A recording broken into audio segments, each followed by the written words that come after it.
બહોદમ લહે જન્મહાદમ કુબેરમ તે નમામિ નમસ્તો શ્રીમદ કરુણા સાગર મહારાજ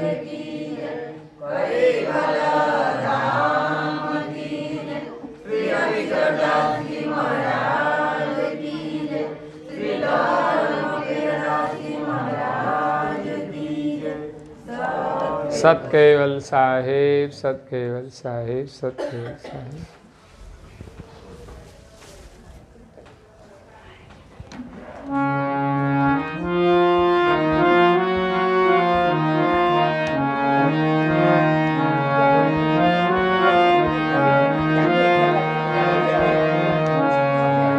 સંત સજન મેં રખો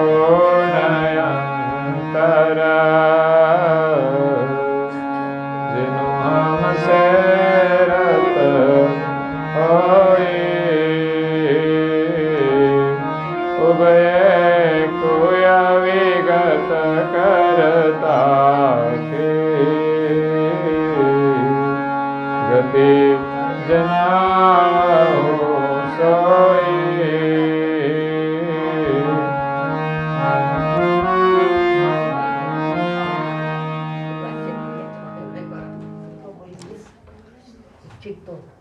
પ્રેમી ભક્તજનો,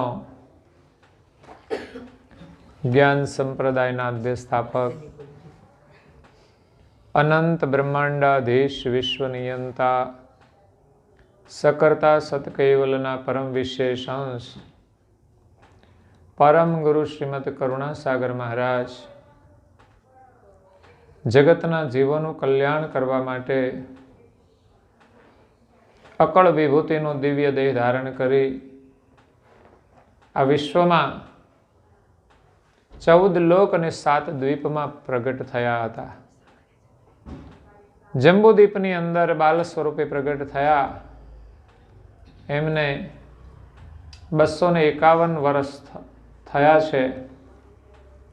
આવતી મહાસુદ બીજે 252મા વર્ષનો શુભારંભ થશે. જગતના જીવોને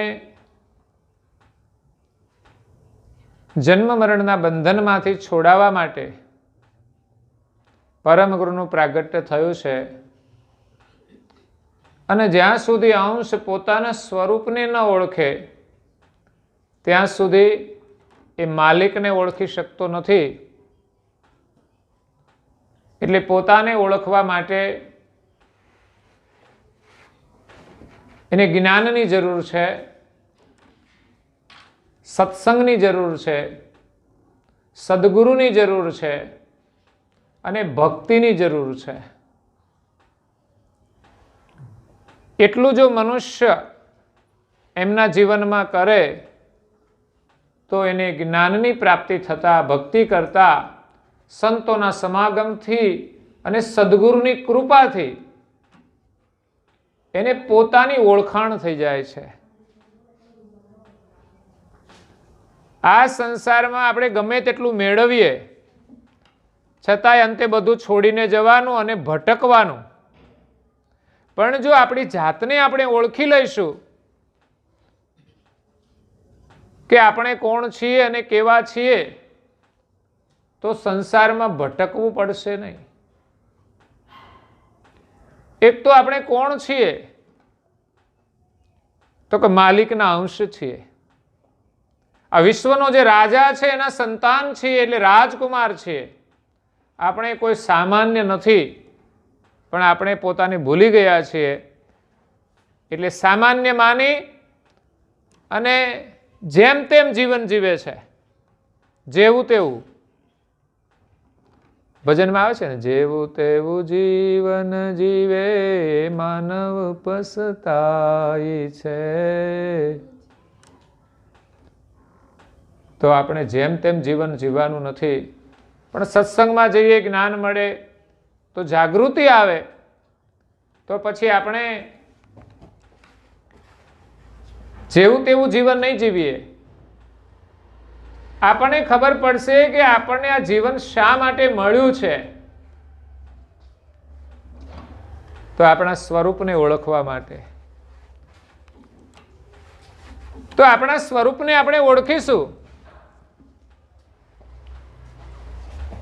તો આ દુનિયાની અંદર આપણે દુઃખી નહીં રહીએ અને લાચારી પણ નહીં કરવી પડે.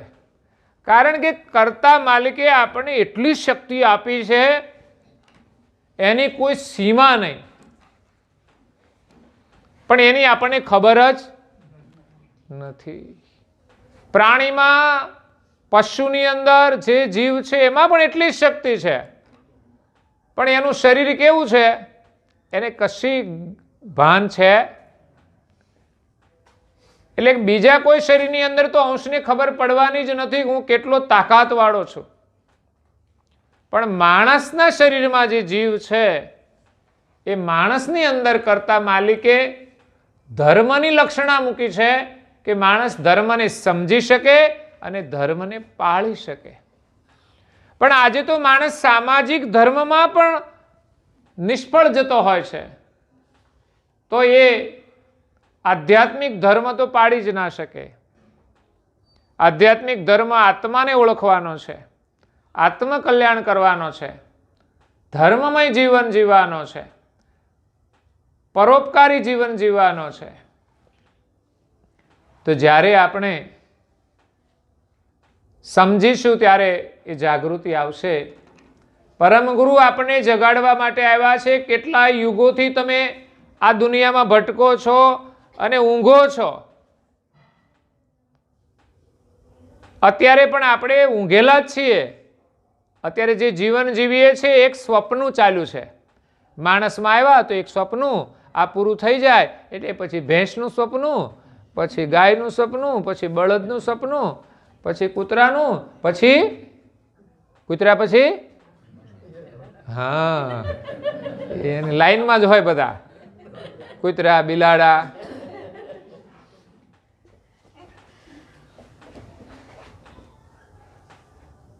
એટલે એવા સ્વપ્ન ન જોવા હોય તો પરમ ગુરુના જ્ઞાનથી જાગી અને ભગવાનનું ભજન કરીને આપણી જાતને ઓળખી લઈએ કે હું તો કૈવલ કર્તાનો અજર અમર અંશ છું. પરમ ગુરુ કહે છે કે જો કદાચ તમે મને આવીને મળો તો સંત હોય કે સજ્જન, હું તમને માલિકની ઓળખાણ કરાવીશ, પરમ પુરુષની ઓળખાણ કરાવીશ, જેના સંકલ્પથી આ જગતનું સર્જન થયું છે. અને એને ઓળખાણ થઈ જશે પછી આ દુનિયામાં તમારે કશું જોવાનું નહીં રહે.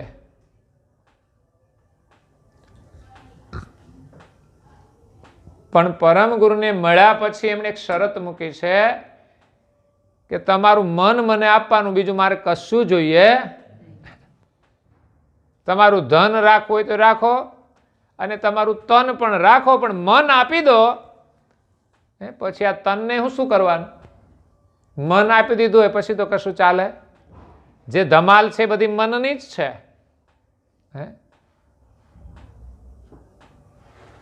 એટલે તો છોટમ મહારાજે કહ્યું કે આ મનને આપણે સમજાવવાનું છે. જો કે આમ તો બાળક જેવું છે, ડાયું છે, તમે સમજાવો તો સમજી જાય, ના સમજે એવું નથી. જેમ વાળો તેમ વળે તેવું છે, પણ સમજાવવું પડે. છોટમ કહે છે વારું છું મનડા રે તુજને વળી વળી.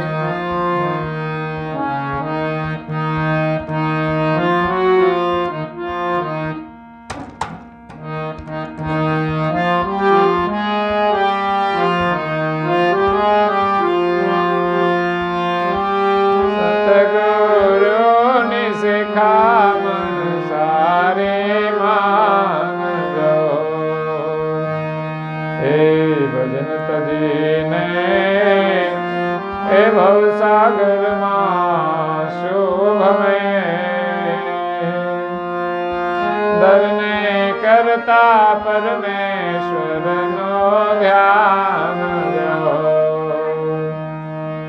એ સુખ દુઃખ નો કારણ રે મન તો છે સદા. પાપ પુણ્ય ને બંધ મોક્ષ તુજ હાથ જો. એ સુખ ને અર્થે સાધન તું સાધે ગણા. એ કર્મ શુભાશુભ આવે તારે સાથ જો. કર્મ શુભાશુભ આવે તારે સાથ જો. વારું છું મનડા, હું તને સમજાવું છું. આપણે છોકરાને કહીએ પણ એ વારતો જ નથી ને, એમ કહીએ છે ને, કદાચ તમે નહીં કહેતા. વારું છું મનડા તુજને વળી વળી. હે મન, હે મન એમ કેવું પડશે. આપણા મનને આપણે બોધ આપવો પડશે. સત્સંગ એ આપણા મનને બોધ આપવા માટે છે. મન સંત પણ બની જાય અને મન શઠ પણ બની જાય. મન સાકુટ પણ બની જાય અને મન સજ્જન પણ બની જાય. એનો આધાર સંગ ઉપર રહેલો છે. અહીંયા એક જણો પીવાનું ચાલુ કરે ને પછી એના સંગથી લાઈન થઈ જાય. આ એનો નિયમ છે. આ સંગ દોષનું પરિણામ છે. જેની જોડે બેસે એના સંસ્કાર આવી જાય. અને સારા લોકોની સાથે બેસે તો સત્સંગના સંસ્કાર આવી જાય. મનને સમજાવવું પડે. તમે વિચાર કરો, પરદેશની અંદર જેનો જન્મ થયો છે, બાળકો પરદેશમાં મોટા થયા છે, ત્યાંનું કલ્ચર છે, એના માતા પિતા જૈન છે, પરંતુ એ સત્સંગી હતા. એટલે યુટ્યુબ ઉપર પણ અહીંયા ભારતમાં રહેલા જે સંતો છે એના પ્રવચને સાંભળે. એટલે બાળકો જોવે એટલે પૂછે આ કોણ છે, એટલે મહાત્માનું નામ આપે. ધીમે ધીમે કરતા એ બાળકની અંદર સત્સંગના સંસ્કાર આવ્યા. એના માતા પિતા સત્સંગી હતા તો સંતોને ઓળખે, પછી જોવે. નહીં તો પરદેશમાં તો આવું કોઈ જોવે જ નહીં. સંતો કોણ છે એની ખબર જ ના હોય. એ રાજનેતાઓને ઓળખતા હોય ને અભિનેતાઓને ઓળખતા હોય, અભિનેત્રીઓને ઓળખતા હોય, કારણ કે એને તો એનું જ કામ હોય. પરંતુ સંતોને ઓળખવા વાળા ઓછા હોય છે. એને એની ઓળખ થાય. ધીમે ધીમે એ બાળકોને એના જીવનનો મહિમા સમજાયો. એ બાળકો 10મા ધોરણમાં આવ્યા ત્યાં એને એટલી બધી સમજણ મળી ગઈ. આપણે તો એમ માનીએ કે બાળકોને ભણવાનું હોય એટલે પછી ધર્મનું તો કોઈ જ્ઞાન જ ના જોઈએ. પણ ધર્મનું જ્ઞાન મળી જાય ને તો ભણવાની જરૂર નથી પડે એવું. એ જ ભણતર સાચું છે. નહીં તો ધર્મના જ્ઞાન વગર માણસ ભણે ને તોય સુખી નથી થતો, તોય શાંતિ નથી મળતી, તોય એનું જીવન સફળ નથી થતું. એટલે એ મોટા થયા અને એને જીવનની સમજણ આવી, એનો મહિમા સમજાયો. એને એમ લાગ્યું કે આ સ્વામીનું જીવન કેવું છે. તો એને એવા જીવન જીવવાની ઈચ્છા થઈ. એ દેશમાં આવ્યા, આપણા અહીંયા આવ્યા પછી જે એક દીકરો હતો ને એક દીકરી, બેન ભાઈ બે હતા.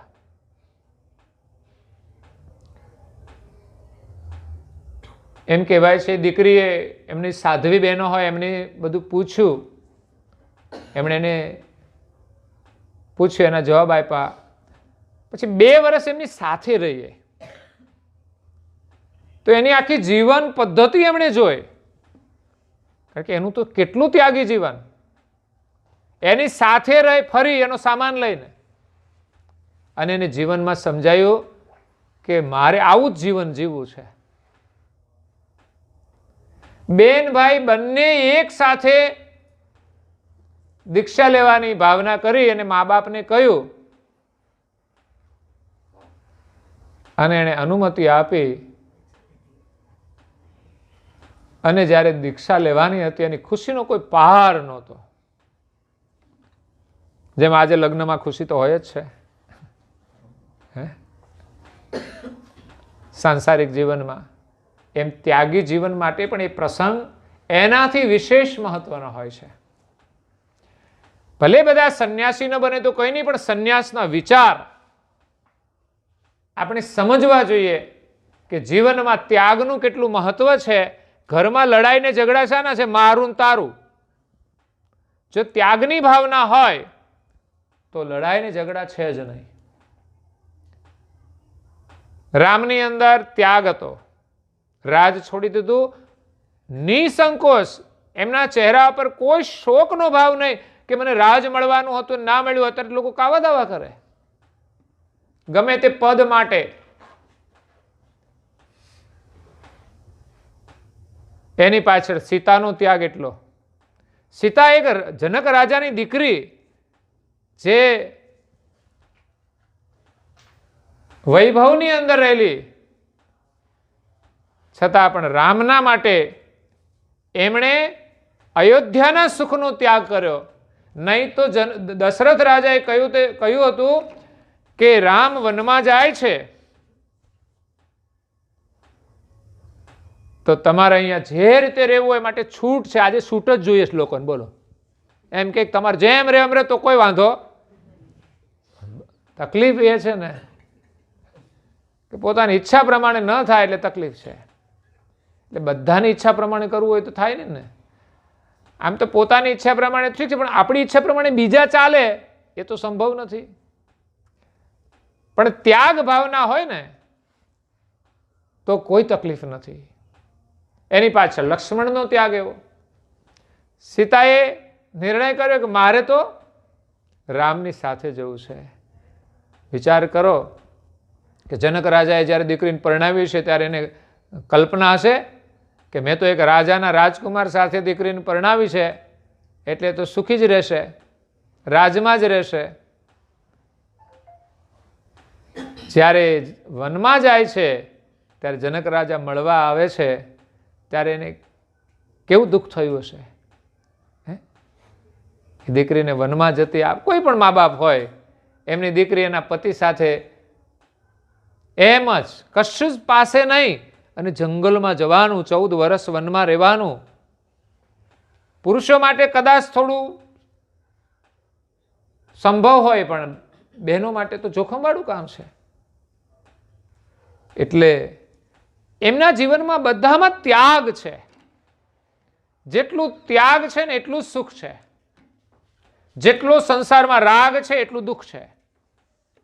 પ્રેમ હોય તો સારું છે. પ્રેમ એવો હોય છે કે રામને અયોધ્યા પ્રત્યે પ્રેમ હતો તો એ રાજ પણ સંભાળત અને ચલાવત, પરંતુ એને વનવાસ મળ્યો તો પણ પ્રેમ છે. પ્રેમની અંદર કોઈ દુરાગ્રહ નથી હોતો. મળે તો ભલે અને ના મળે તો પણ. અને રાજુભાઈ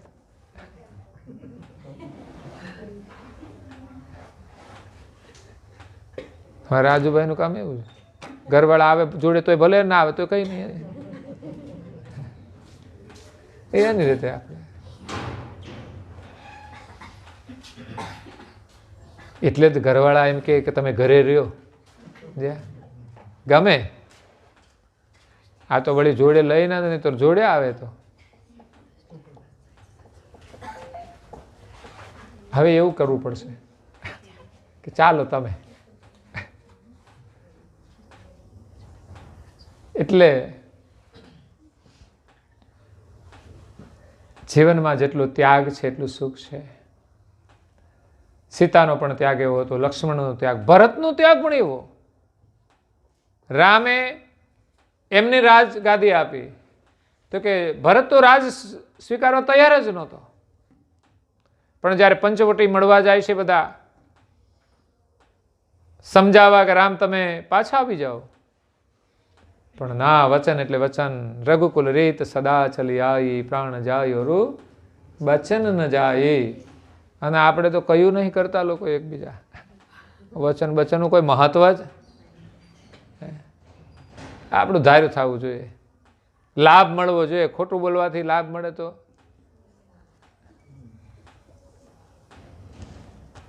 એટલે ભરતનો ત્યાગ પણ અદ્ભુત છે. એમણે રામે પાદુકા આપી છેવટે, તો એમની પાદુકા છે ને રામનું સ્વરૂપ છે. જ્યારે મૂળ વ્યક્તિ ના મળે તો એમનો ફોટો હોય તો એ આપણે માનીએ છીએ. અગર તો એમની પાદુકા છે એનું એક મહત્વ છે. આપણે ત્યાં પાદુકાઓ પૂજાય છે. આપણે પરમગુરુની પાદુકાનું પૂજન કરીએ એટલે પરમગુરુની પાદુકા, એમના ચરણની પાદુકા, જે પરમગુરુના ચરણની સેવા કરતી હોય એ કેટલી પૂજ્ય હોય, કેટલી ભાગશાળી હોય. ભલે લાકડું છે પણ એના સ્થાને એ બહુ જ મહત્વ કહેવાય, એ પવિત્ર કહેવાય કે જે પાદુકા ઉપર ગુરુ મહારાજના ચરણ રહેતા હોય એ પવિત્ર. પછી આપણે ગુરુ મહારાજની પાદુકાની સ્થાપના કરીએ તો પણ એ પૂજ્ય બની જાય અને આપણામાં પૂજ્ય ભાવ આવે છે. રોજ પૂજન કરીએ અને સ્નાન કરાવીએ, એનું ચરણામૃત પીએ. પરમગુરુ વિદ્યમાન નથી તો રામ વિદ્યમાન નહોતા તો એની પાદુકાનું પૂજન કરી અને ભરત એ શાસન ચલાવે છે. પોતે રાજા રૂપે નહીં, એના પ્રતિનિધિ રૂપે, કે શાસન તો રામનું જ છે. એની પાદુકા મૂકી ગાદી ઉપર, પોતે નથી બેઠા, પોતે ત્યાંથી અલગ નિવાસ રાખે છે. અને રામ શયન કરતા હતા જમીન ઉપર, અને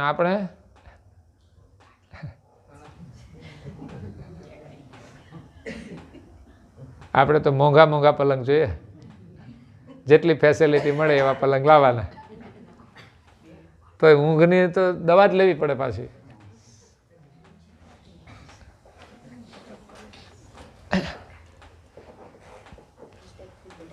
એટલે રામ જમીન ઉપર સૂવે તો ભરત કહે છે હું તો એનાથી પણ નીચે થોડો સૂઈશ. 1 ફૂટનો ખાડો કર્યો સૂવા માટે અને એની અંદર સૂવાનું. એટલે આપણા મનને આપણે સમજાવવાનું છે કે આ ભોગથી પાછું વળે. હા, આપણને જેટલું મળ્યું હોય ને એનો વિવેકથી વાપરે. એવું નહીં કે મળે તો છોડી દેવો. તમે મહેનત કરો અને સંતોષ રાખીને મર્યાદાની અંદર તમે મહેનત કરો. તમારું આત્મકલ્યાણનું કાર્ય કરતા કરતા કરો. પણ આપણે બહુ મોહ હોય, લાલચ હોય તો આપણે ધર્મ કાર્ય નથી કરી શકતા અને એની પાછળ દોડીએ છીએ. આજે ઘણા લોકો મહેનત કરે છે, એમાંથી જે મળે એ સેવા કાર્યમાં પણ જોડતા હોય છે. મેં જોયું છે કે સામાન્ય પરિસ્થિતિ હોય તો પણ લોકો યોગદાન કરતા હોય છે. એની શ્રદ્ધા છે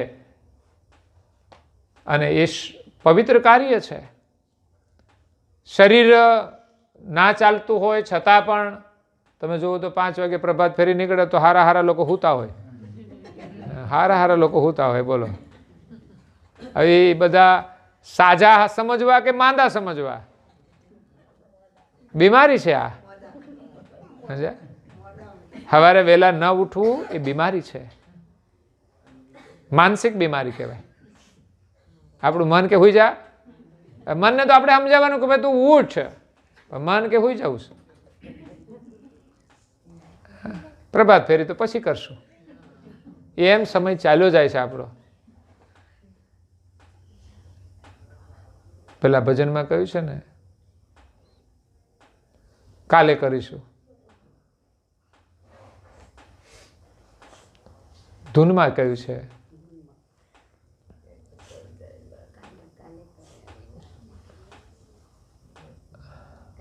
કૈવલ ધૂન બોલો, સત કૈવલ ધૂન બોલો, સભામાના સત્સંગી કૈવલ ધૂન. આજ બોલો કાલ છે, કાલે કાલે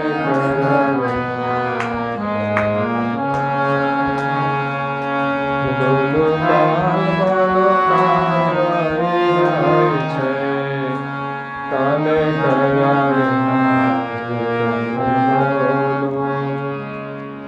કાલ કર્યા વિના આજે બોલો નહીં તો આમ જ જિંદગી પૂરી. એ મન તો રોજ એ જ બાનું કાઢે, કાલે કાલે કાલે. એટલે મનને સમજાવવાનું છે. વારું છું મનડા તુજને વળી વળી, સદગુરુની શિખામણ સારી માનજો. ગુરુ મહારાજ કહે છે કે તમે તમારું મન આપી દો, તો થોડું થોડું તો આપીએ. એની આજ્ઞા પાળો એટલું મન આપ્યું કહેવાય.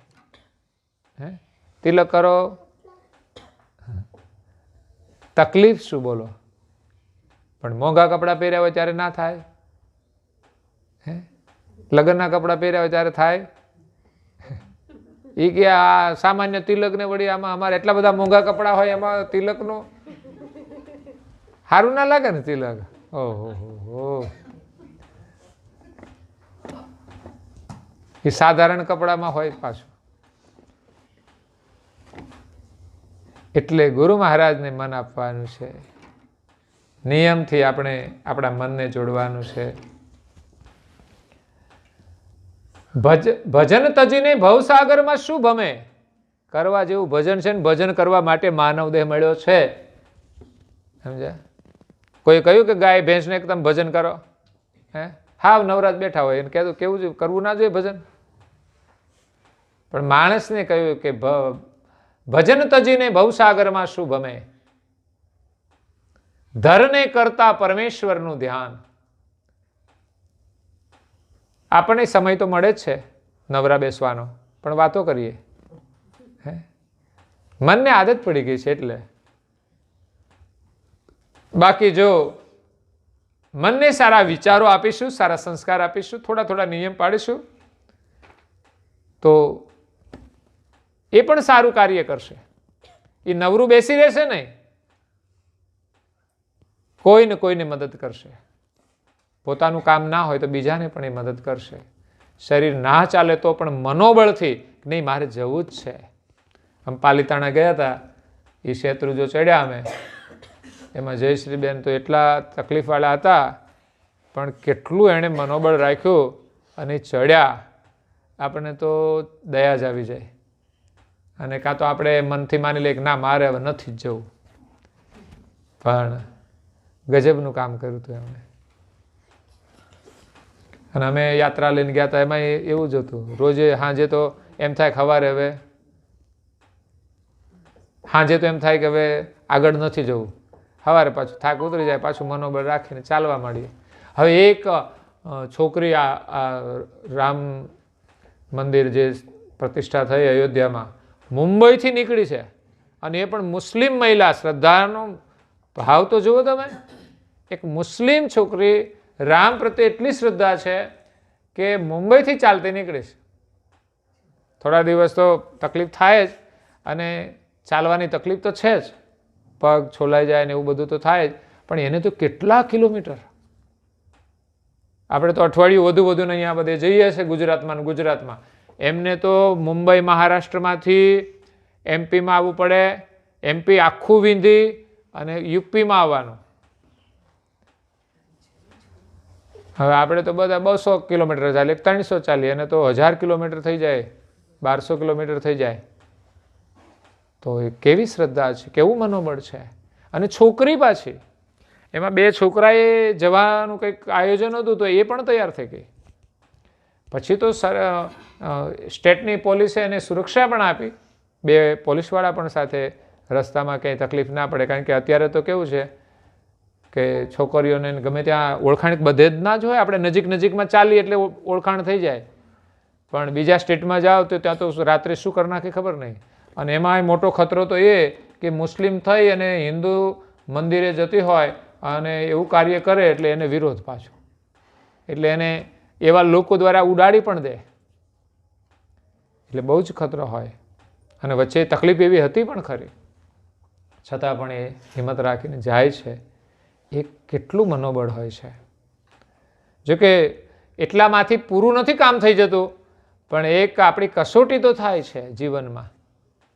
અને આપણામાં મનોબળ હોય તો આપણે સંઘર્ષ કરીને લડી શકીએ છીએ. એટલે હિંમત નહીં હારવાની. જો ભક્તિ કરવા માટે કે સાંસારિક જીવનમાં સુખ અને દુઃખ આવે, પણ દુઃખ આવે ત્યારે એને કંઈક સ્વીકારવું પડે છે, કંઈક એનો સંઘર્ષ કરવો પડે છે, પરંતુ હિંમત નહીં હારવાની, તો ખરેખર જીવનમાં સફળતા મળે છે. એટલે સુખ દુઃખનું કારણ આપણું મન છે. પાપ પુણ્ય એ પણ મનથી થાય છે. બંધન અને મોક્ષ એનું કારણ પણ મન છે. એટલે મનને જેવો સંગ મળે એવું એ થઈ જાય છે. માણસ સારો હોય, પવિત્ર હોય, એને પણ જો કુસંગ થઈ જાય તો ભ્રષ્ટ થતા વાર નથી લાગતી. એટલે સંગથી સાવધાન રહેવાનું છે. સંગનું મહત્વ છે. કુસંગથી સાવધાન અને હંમેશા જેટલા વધુમાં વધુ સત્સંગમાં રહીએ. નહીં તો પરિસ્થિતિ ક્યારેક એવી હોય ત્યારે માણસનું મન ભટકી જતા વાર નથી લાગતી. મોટા મોટા તપસ્વી હોય ને એમાં પણ જો માણસ અસાવધાની રાખે કે કંઈ પણ અહંકાર હોય તો પણ માણસ નીચે પડી જાય છે.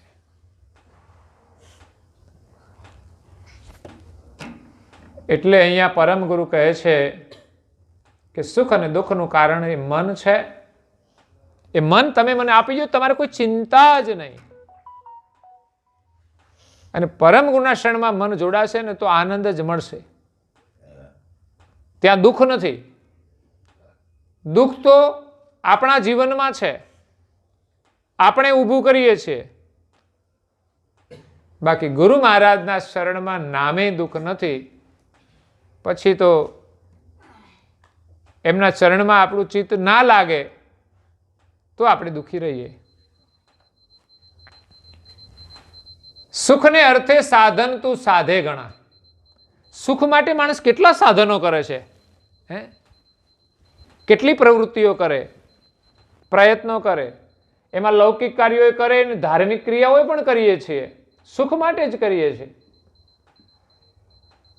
પરંતુ છોટમજી કહે છે કે કર્મ શુભાશુભ આવે તારી સાથ જો. તું સુખ માટે ગમે તે કરે પણ તારા કરેલા કર્મ જ તારી સાથે આવશે, બીજા કોઈ સાધનો આવશે અંત સમયે મદદ કરશે નહીં. માણસના જીવનમાં ધનની આવશ્યકતા છે, એના વગર જીવન ચાલે નહીં. અને જરૂર પડે એની ત્યારે ખબર પડે છે. કારણ કે ક્યારેક કુદરતી જે મુશ્કેલીઓ હોય છે ને એ આપણને ખબર નથી હોતી. આપણા ઘરમાં કંઈ જ ના હોય અને કુદરતી મુશ્કેલી, જેમ આજે અરવિંદભાઈ છે, બીમાર છે, આકસ્મિક ક્યાંથી પડી ગયા ખબર નહીં. એમ કેમ પડી ગયા? હા, સારું તો છે. આ તો કે નવું છે.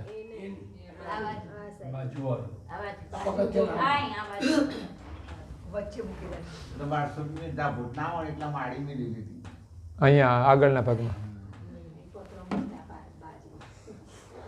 એટલે એમાં આકસ્મિક દવાખાનું, આકસ્મિક ખર્ચો, એટલે માણસના જીવનમાં આવશ્યકતા તો છે. એટલે આવા સમયે એકબીજાને મદદરૂપ થવું એ પણ મહત્વપૂર્ણ હોય છે. આપણી પાસે હોય તો આપણે એકબીજાને સહયોગ આપવો જોઈએ. તો ધન છે એ સર્વસ્વ નથી. ધન હોય તો પણ માણસ સુખી નથી હોતા. જો જીવતા ના આવડે તો એકલા ધનથી આપણે સુખી નથી થતા.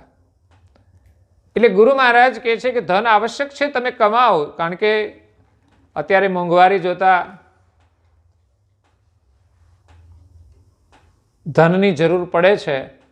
અને પછી તો આપણી લાઈફ ઉપર આધાર પાછો હોય છે. જેમ જેમ આપણે ધન મળે એમ આપણી લાઈફ એ પ્રમાણે થતી હોય છે.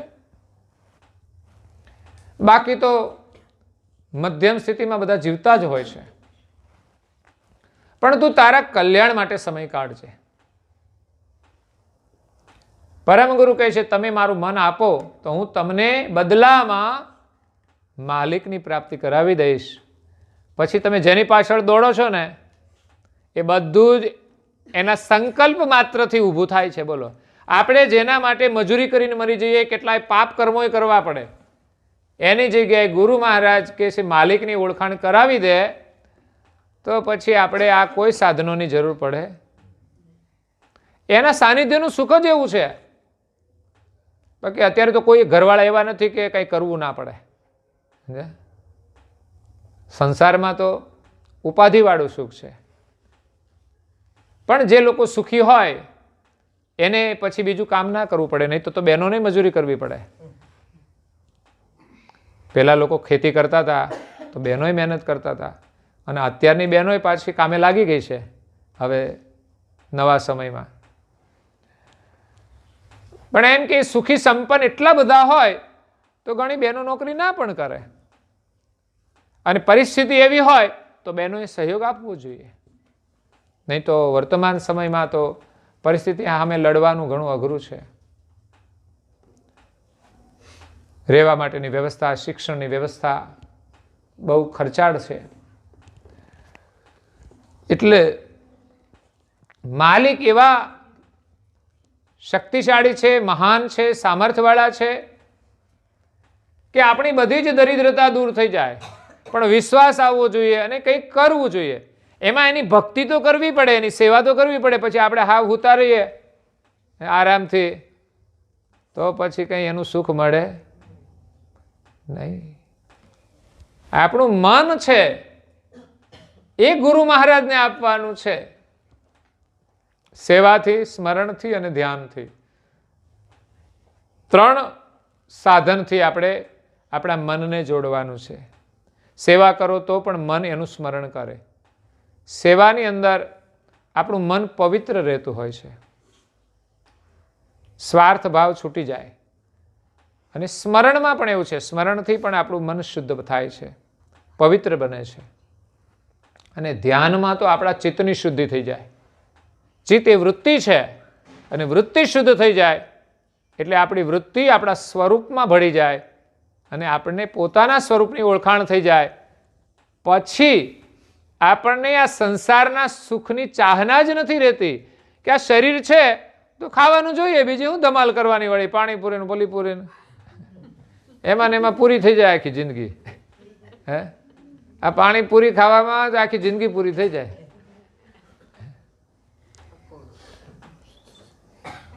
પણ જેને ચૈતન્ય સુખ મળી જાય, ધર્મનું સુખ મળી જાય, એ શરીરને આમ પોષણ માટે ખાય, આનંદ માટે નહીં. સ્વાદિષ્ટ વસ્તુ ખાય તો પણ એ સ્વાદનો આનંદ ન હોય, પણ ભગવાને કેવા સરસ સ્વાદ બનાવ્યા છે અને એને સ્વાદિષ્ટ ન મળે તો પણ એ ઉદાસ ન થાય. જે મળે તે પ્રસન્નતાથી લઈ લે, એવો એનો ભાવ થઈ જાય છે. બસ સર્વત્ર એ પ્રભુને જ જોવે, એનો જ અનુભવ કરે તો એ સાચું સુખ છે આત્માનું. તો પરમ ગુરુ કહે છે કે મને તમે તમારું મન આપી દો. સંત હોય કે સજ્જન, સંત સજ્જન મેં રખું ન અંતર. એવું નથી કે સંતોને પેલા હું આપી દઉં. ઘણી વખત એવું હોય છે ને કે બધા આવ્યા હોય, એમાં વીઆઈપી લોકોને જલ્દી વારો લાગી જાય. પણ પરમ ગુરુ માટે કોઈ વીઆઈપી નથી. ગાદીપતિ હોય તોય, જો એનું સુકૃત હોય તો જ એને એડમિશન મળે, નહીં તો ભક્ત હોય ને અધિકારી હોય તો એને પણ કૈવલ ધામ મળી જાય. એવું નથી કે સંતોને પહેલા મળશે. હા, રસ્તો પકડ્યો છે ઊંચો, પણ પછી એ પ્રમાણે ચાલે નહીં તો એને પણ લાભ મળતો. સંત હોય કે સજ્જન, હું કોઈના પ્રત્યે અંતર રાખતો નથી. જેનો મારા પ્રત્યે પ્રેમ હોય, જેનું હમસે રત હોય, જેને મારા પ્રત્યે પ્રીતિ છે, ઉભયે કો અવિગત કરતા કી ગતિ જનાવહુ સોઈ. બંનેને હું અવિગત કરતાની ગતિ જણાવીશ અને આપીશ. પહેલા તો આપણી પ્રીતિ જ્ઞાનને પ્રાપ્ત કરવા માટેની હોવી જોઈએ ને. જો માલિકને જ્ઞાન જ ન હોય, એ જ્ઞાનને સમજવાની જિજ્ઞાસા જ ન હોય, તો આપણે માલિકને કેવી રીતે મેળવવાના? ભક્તિ કરીએ પણ એ સુકૃત મળે, પણ માલિકને મેળવવા માટે તો કંઈ કરતા જ નથી. તમે તમારા સુખ માટે બધું કરો, એ આ શરીર સુખ માટે છે. પણ જીવનનું એક સાચું સુખ છે મોટા થયા પછી સંબંધ જોડવાનું. એક વ્યક્તિ સાથે, માનો કે દીકરી હોય, આમ તો સુખી જ હોય, પોતાના સુખ માટે તો મહેનત કરતી જ હોય, પણ છતાંય દીકરી માનો કે 25 વર્ષની થઈ જાય ને કમાતી હોય, પછી લગ્ન ના કરે તો એ સુખી ના રહે? તો કે રે, પણ ના, એના માટે એક સુખ અધૂરું રહે છે. એ છે પતિનું સુખ. એમ આપણે જીવનમાં ભક્તિ કરીએ એમ જ તો આપણને આ બાજુનું સુખ મળે છે, પણ આપણે માલિક મેળવવા હોય તો પછી એની ખોજ તો કરવી પડે ને. હવે પતિનું સુખ જોતું હોય તો કેમ મળે? હે, ગમે એમ તો ના મળે. કોઈ સારું ઠેકાણું શોધવું પડે ને. સુખ આપે એવું પાછું તો પીતા હોય શું સુખ આપે? અત્યારે તો એ ખાસ જોવું પડે. હે,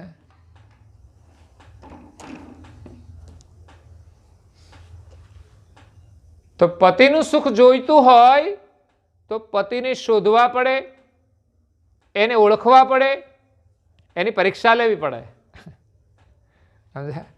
પણ પછી ગોઠવાયા પછી બહુ પરીક્ષા નહીં કરવા, નહીં તો ઉપાધિ થઈ જશે. પહેલા પરીક્ષા લેવી હોય તો લઈ લેવાની, શું છે એનામાં લાયકાત. માણસની ઓળખ બે ઉપરથી છે, કે એની વાણી અને એનો આહાર. એટલે માણસને પૂછવાનું, તમને શું ખાવ છો તમે? મસાલા ખાવ છો? રિજેક્ટ. તો અત્યારે રિજેક્ટ કરવામાં તકલીફ પાછી. હે,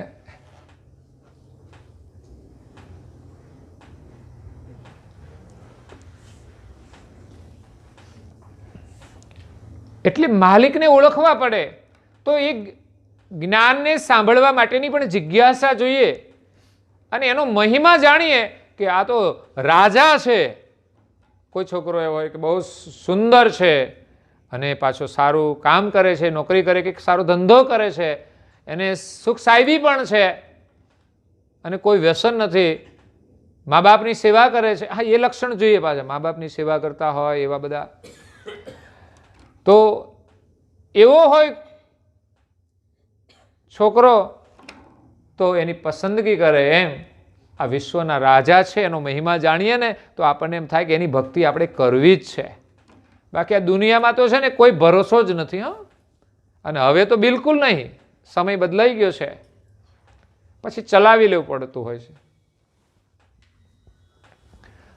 પછી બધું પ્રારબ્ધને આધીન પણ થતું હોય છે અને પોતાના વર્તમાનના વ્યવહાર પ્રમાણે પણ પરિણામો આવતા હોય છે. એટલે પરમ ગુરુની ભક્તિ કરવા માટે આપણે એની પ્રત્યે પ્રેમ રાખવાનો છે. સંત હોય કે સજ્જન, પરમ ગુરુ પ્રત્યે જો પ્રીતિ હશે તો એ આપણને માલિકની ઓળખાણ કરાવશે. તો અંતરમાંથી એ ભાવ જાગે કે આ સંસારમાં આપણે આવ્યા છીએ, જીવન નિર્વાહ કરવાનો છે. પરિવારમાં રહીએ તો પણ મહેનત કરવામાં કોઈ બંધન નથી, પણ આપણા જીવનનું લક્ષ્ય શું? માત્ર પૈસા નહીં, માત્ર સુખ સુવિધા નહીં, પરંતુ આ જગત જેણે બનાવ્યું છે એ માલિકને પામવાનું ને મળી જાય પછી તો આપણા માટે કોઈ દુઃખ જ નથી. બાકી માત્ર જ પારિવારિક જીવનમાં પોતાનું જીવન પૂરું કરી દે પછી ક્યાં જાય કંઈ ખબર નથી. તો આ શરીરમાં આપણે કોણ છીએ એની પણ આપણને ખબર, તો એ જાણકારી મળશે તો ખબર પડશે કે આપણે ક્યાં જવું છે. અહીંથી તો ઘરેથી નીકળીએ છીએ, આપણે નહીં કહેતા મારે જોરાપુરા જવું છે. હે, બાકી તો આ શરીર છોડીને જાય ત્યારે ખબર છે ક્યાં જવાનું. જવું હોય જોરાપુરા પણ ખબર નહીં ક્યાં જતો રહે.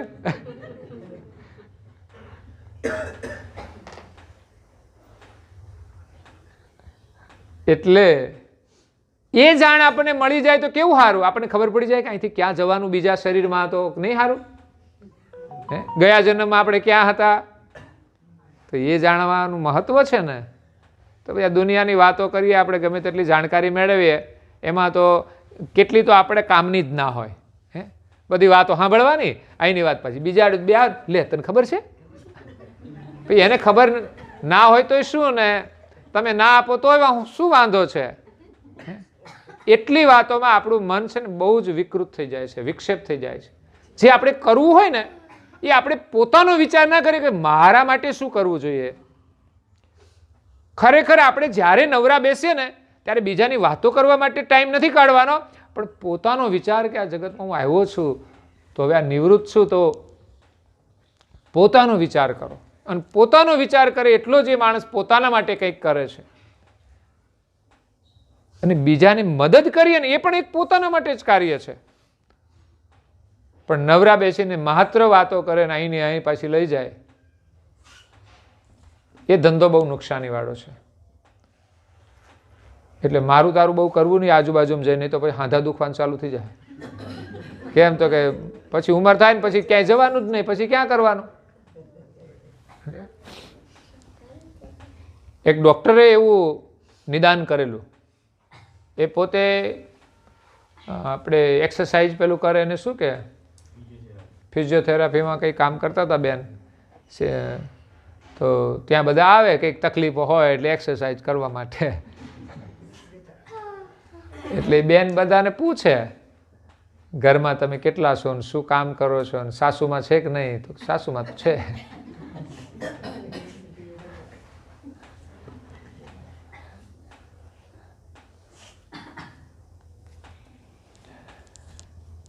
એટલે કે હાંધા કેમ દુખે છે એ જાણી લે. હાવ નવરા બેહી રહીએ ને તોય હાંધા દુખે.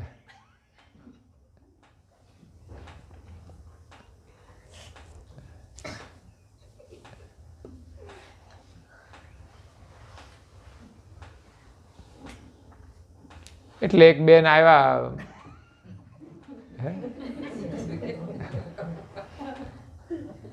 એ ફિઝિયોથેરાપીમાં જતા હતા અને આગળ ઓલા કોઈની વાત હોય તો મને ખબર નહીં. હા,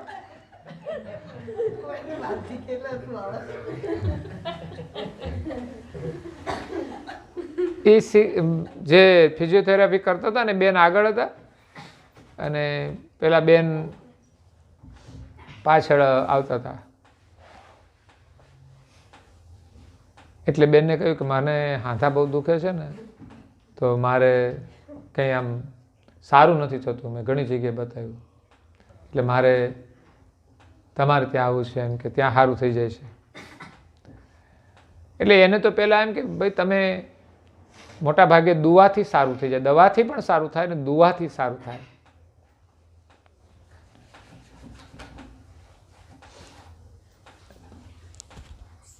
એટલે દવાખાને આવ્યા, તપાસ કરી,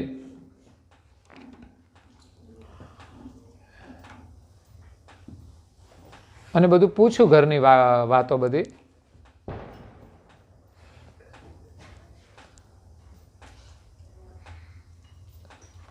એટલે એમણે દવા આપી, પણ એ કે દવા પછી આપો, પણ મારી શરત છે કે ઘરમાં સાસુમાં છે, તો કે છે.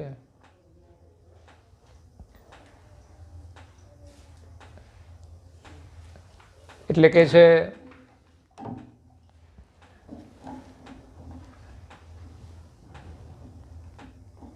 એની તમારે સેવા કરવાની.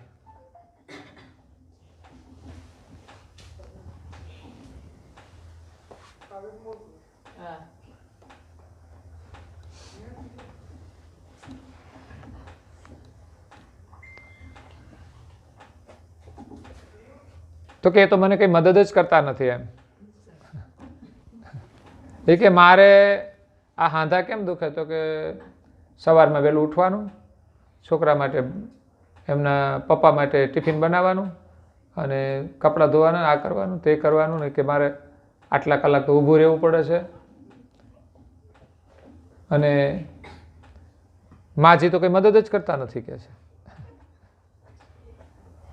એ કે એમની છોકરી આવે તારે મદદ કરે પાછા. એટલે આમાં એક તરફી હોય છે ઘણી વખત. તો એટલે કે એની બધી વાતો કરવા માંડ્યા બધી. કે અમારા માજી તો આવા છે ને અમારા માજી આવા છે, ડોસી પુરાણ કહેવાય છે ને, એ શરૂ કર્યું. એટલે એમણે કહ્યું કે તમારે છે ને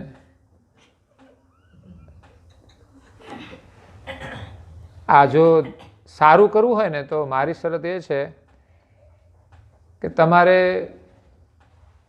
એમની વાત નહીં કરવાની.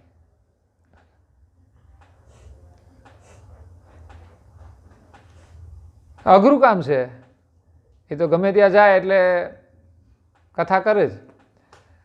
અને તમારે છે ને એની સારી વાત કરવાની. હા, એ તો બનશે જ નહીં કે છે. હા, એની વાત હું નહીં કરું, જે મારી તારી વાતો છે એ વાતો નહીં કરું, પણ એની પ્રશંસા તો એ તો બનશે જ નહીં. હવે જેની નિંદા કરતી હોય એની પ્રશંસા કરે ના કરે. કોંગ્રેસ વાળાને એમ કહે ભાજપ વાળાને વખાણ કરો તો કરે. તમે કહો તો હું એનું ખરાબ નહીં બોલું, પણ સારું તો ના જ કહું. સારું કરે તોય ના કહું. આવી દુશ્મની હોય છે. એટલે તમે કહેતા હોય તો હું વાત એની કંઈ નહીં કરું, પણ એની પ્રશંસા તો હું કરીશ જ નહીં. નહીં તો તમે એની સારી વાત કરશો ને તો સારું થઈ જશે. પણ આ તો પહેલાં એમણે કહ્યું કંઈ વાંધો નહીં, તમે જાઓ દવા લ્યો, થોડા દિવસ સારું થયું કે સારું છે.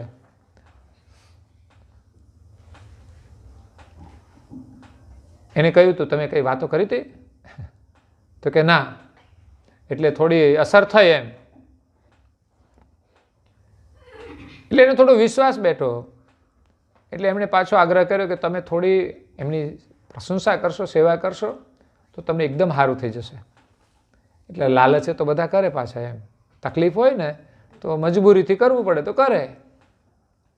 જેમ આ બધી માનતાઓ બધા કરતા હોય છે, એ જેમ કે એમ કરવું પડે પછી તો, કે આ કરો તો એ કરે, પેલું કરો તો પેલું કરે. એટલે એ દવા એટલા દિવસની લઈને ફરી પાછા આવ્યા તો ફરી દવા લઈને ગયા. તો ઘરમાં કંઈક બનાવવાનું હતું. એ બેનને આવડતું નહોતું. તો એટલે માજી ખરા ને એને જૂના સમયની અમુક વસ્તુ હતી તે આવડે એમને. તો એ બાને કીધું બનાવી દો તમે. તો બાએ તો બનાવી, સરસ બનાવી. એ તો બહુ અનુભવી હતા. અને બનાવ્યા પછી તો ખાધી બધાએ. ઘરવાળાએ પ્રશંસા કરી કે આજે કઈ સરસ તમે રસોઈ બનાવી છે. પછી એમ કહેવાય કે મેં નથી બનાવી, પણ આજે કહ્યું એમણે. પહેલાં તો આવું નહોતું. એમણે પ્રશંસા કરી કે આ તો ભાઈએ બનાવી છે સરસ રસોઈ. તો પ્રશંસા કરતાં એને સારું થયું ધીમે ધીમે કરતાં. તો ઘરમાંય પણ સારું થઈ ગયું અને પગમાંય સારું થઈ ગયું. એટલે હાંધાના દુખાવા મટી પણ જાય અને થાય પણ ખરા. એ આપણા ઉપર આધાર છે, સમજ્યા?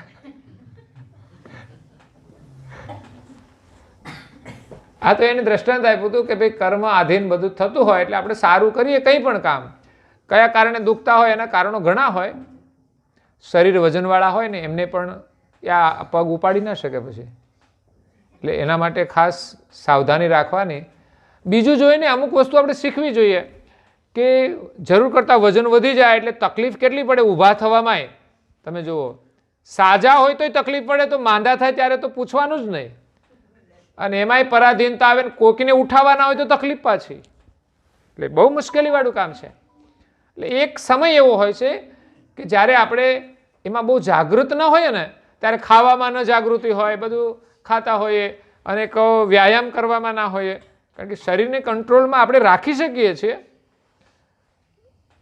ઘણા આનુવંશિક લક્ષણો હોય કે જે માતા પિતા બોડીવાળા હોય તેમના સંતાનો પણ એ પ્રકારના થતા હોય, પણ એને કંટ્રોલ કરવા માટે બહુ પરિશ્રમ કરવો પડે.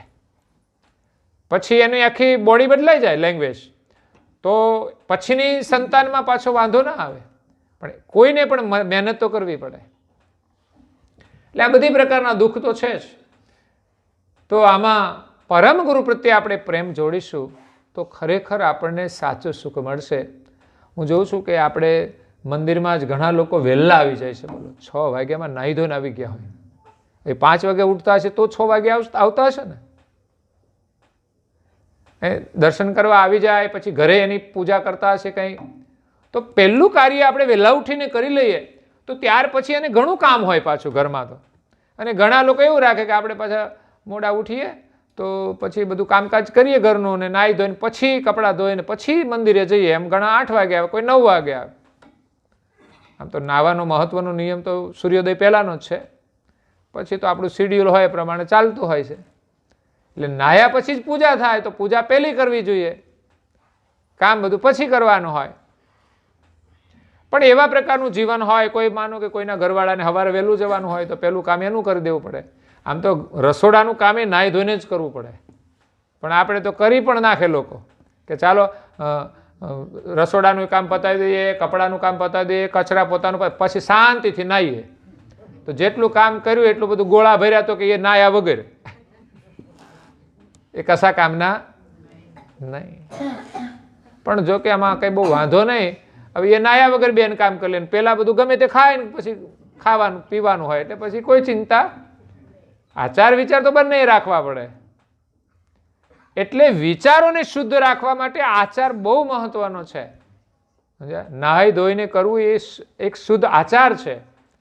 એનાથી એક પવિત્રતા રહે છે. આપણું મન એટલું જાગૃત હોય પવિત્રતા માટે તો આપણને એટલા દોષ ઓછા લાગે. મન આપણું એટલું સંયમમાં રહે. તો પરમ ગુરુ કહે છે કે મારા પ્રત્યે જો સંત હોય કે સજ્જન એનો પ્રેમ હશે તો હું એને અવિગત કર્તાની ગતિ જણાવીશ.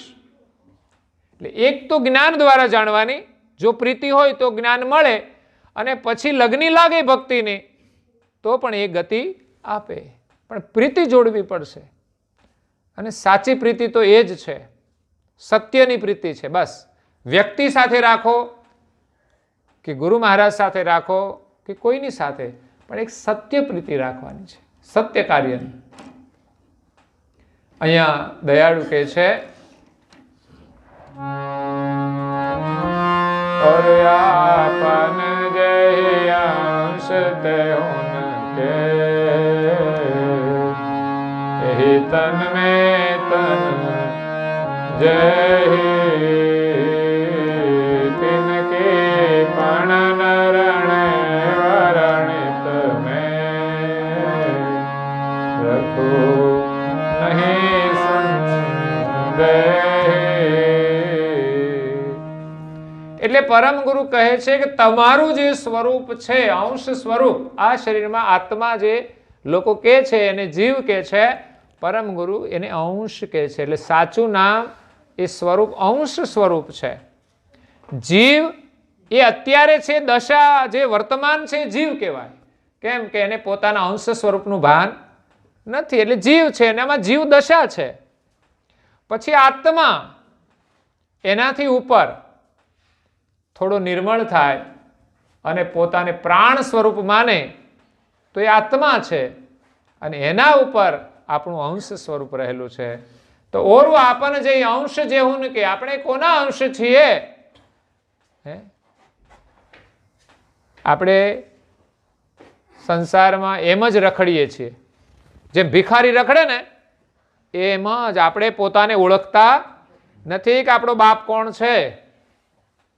શરીરનો તો ખબર છે સંસારમાં, પણ આ શરીરમાં રહેલો અંશ છે એની ખબર છે કે મારો પિતા કોણ છે, હું કોનો પુત્ર છું એ ખબર છે?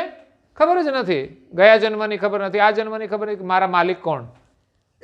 દરેક પોતપોતાની રીતે માને છે દેવોને, ઈષ્ટને, પણ છતાંય પોતાને પોતાની ખબર નથી કે હું કોણ છું અને કોની સજાતિનો છું, કોનો અંશ છું, મારા પિતા કોણ છે, મને કોણે ઉત્પન્ન કર્યો છે.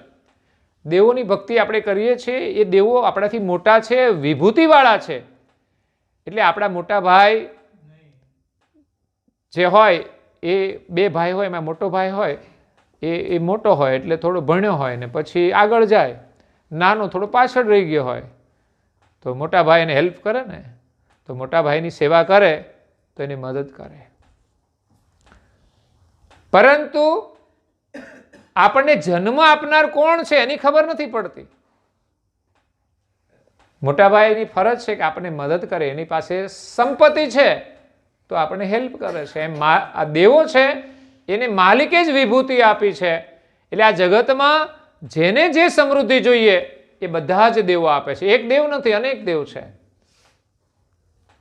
સમૃદ્ધિ આપે અને ધર્મનું જ્ઞાન પણ આપે છે. કારણ કે સંસારની અંદર સુખ તો બે પ્રકારનું છે, એક વસ્તુઓનું સુખ છે અને બીજું છે એ ધર્મનું સુખ છે. પરિવારની અંદર જો સારી રીતે આપણે રહીએ તો પરિવારનું સુખ મળે છે, એ ધર્મથી મળે છે. અને બીજું વસ્તુ છે જે જરૂરિયાત હોય, માનો કે આ ઠંડી પડતી હોય તો માણા હોય તો એ શું કરવાનું, પણ વસ્તુ જોઈએ ને ઓઢવા માટે, તો એ આપણા માટે એક સુખ છે. ઠંડુ પાણી, ઠંડી હોય તો સવારે ગરમ પાણી જોઈએ, ભૂખ્યા હોય તો ભોજન જોઈએ. તો આ બધી જરૂરિયાતની વસ્તુ. કોઈ વ્યક્તિ હોય બજારે ફરતો હોય, રખડતો હોય, એને આશ્રય જોઈએ. જો બોલો ને ગોવિંદ તો રખડે છે પણ ખબર નહીં હવે ક્યાં શું કરતો હશે. આ ઠંડીમાં હમણાં હતો ત્યાં, પણ એમ કે બાકી તો આપણે તો કેટલા ઘર છે તોય આપણે ચિંતા હોય છે, ગાદલા ને ગોદડા. એટલે આપણા માલિક કોણ છે? આ શરીરમાં આપણું જે સ્વરૂપ છે એના માલિક કોણ છે એની ઓળખાણ પરમ ગુરુ કહે છે હું તમને કરાવીશ. સંત હોય કે સજ્જન જે મારા સાથે પ્રીત કરશે એને હું અવિગત કર્તાની ઓળખાણ કરાવીશ. આ શરીરને ચલાવનારું જે અંશ સ્વરૂપ છે એના પિતા કોણ છે? ઓર આપન જેહી અંશ જેહું કે, જેના આપણે અંશ છીએ એની સાચી ઓળખ લઈને પરમ ગુરુ આવ્યા છે. કોઈ માને ન માને, કે સમજે કે ના સમજે. મોટા ભાગે તો લોકો ભગવાનને મેળવવા માટે કંઈ કરતા જ નથી હોતા. એને તો બસ જીવન મળ્યું છે, પરિવાર હોય તો બસ આટલું સરસ રીતે ચાલે, એથી વધારે કંઈ જરૂર નથી. શ્રદ્ધા હોય એટલું માને. પણ પરમ ગુરુનો હેતુ કે તમે જ્યાં સુધી તમારી જાતને નહીં ઓળખો કે માલિકને નહીં મેળવો ત્યાં સુધી તો આ સંસારમાં ભ્રમણ કરવાનું છે. તમારું સુકૃત તમને મળી જાય તો તમારું પુણ્ય તો પૂરું થઈ ગયું. તો તમે તમારી જાતને ઓળખવા માટે કંઈક કરો, એનું ચિંતન કરો. તિનકી પણ નરણે વર્ણિત મેં રખું નહીં સંદેહ, એનું પણ વર્ણન પરમ ગુરુ કહે છે હું તમને કરીશ અને ઓળખાણ આપીશ, એમાં કોઈ સંશય નહીં રહે. સમય થાય છે. સવારે આગળની જે ચોપાઈઓ છે એમાં જે પરમ ગુરુ શું કહે છે આપણને આપણા કલ્યાણ માટે, તો એમાંથી જેટલું સમજાય, સત્સંગ કરીએ, સત્સંગમાં પ્રીતિ થાય, સારું સાંભળવાની એક જિજ્ઞાસા રહે કે જીવનમાં સારું જ સાંભળવું તોય જીવનમાં લાભ છે. જો ખોટું નહીં સાંભળીએ તો નુકસાન નથી, અને સારું સાંભળીશું તો લાભ છે. આ સંસ્કાર મહત્વના છે. એમાંથી આપણે સમજણ આવે બધી જ પ્રકારની. તો જોવાનું એ પણ જ્ઞાન થાય છે, પછી બોલવાનું એ પણ જ્ઞાન થાય છે, ખાવા પીવાનું એ પણ જ્ઞાન થાય છે, ઓઢવા પહેરવાનું એ પણ જ્ઞાન થાય છે, અને નીતિ ધર્મ છે એનું પણ જ્ઞાન થાય છે કે આપણે નીતિમાં ચાલવાનું. નહીં તો અત્યારે તો મફતનું મળે તો કોઈ મૂકે નહીં. બોલો હે, મફતનું લેવાની વૃત્તિ પણ લોકોની હોય છે. તો એમાં આપણને સુખ મળતું નથી. તો પરમ ગુરુ આપણને આગળ ઉપદેશ આપે છે. આપણે સવારે શ્રવણ કરીશું. અત્યારે આ કથાને વિરામ આપીએ છીએ. આમ તો દુઃખદ પરિસ્થિતિ તો છે જ, કારણ કે 3 પ્રસંગ ભેગા થઈ ગયા. એક તો મેરેજ કર્યા એટલે ખર્ચો તો હોય જ, બીજા નંબરમાં પડી ગયા એટલે બહુ મોટો ખર્ચો થઈ ગયો. એટલે તો મારી તો વિનંતી છે તમારી ચિંતા બહુ કરતા નહીં પ્રસંગની, અને એથી કંઈ પણ જરૂરિયાત હોય તો પણ જણાવજો, કંઈ પણ જરૂર હોય તો. અને ત્રીજું, આ પ્રસંગ આવી ગયો. આ તો છે પણ એક જોડે આવે એટલે બધું નિભાવવું તો પડે જ પરિસ્થિતિ પ્રમાણે. કંઈ આ સામાન્ય તો નથી, વ્યવહારિક રીતે તો ખર્ચો થતો જ હોય છે. છતાં પણ કંઈ તકલીફ હોય તો જણાવજો. આ સાથે અહીંયા કથાને વિરામ આપીએ છીએ. અસ્તુ સત કેવલ સાહેબ.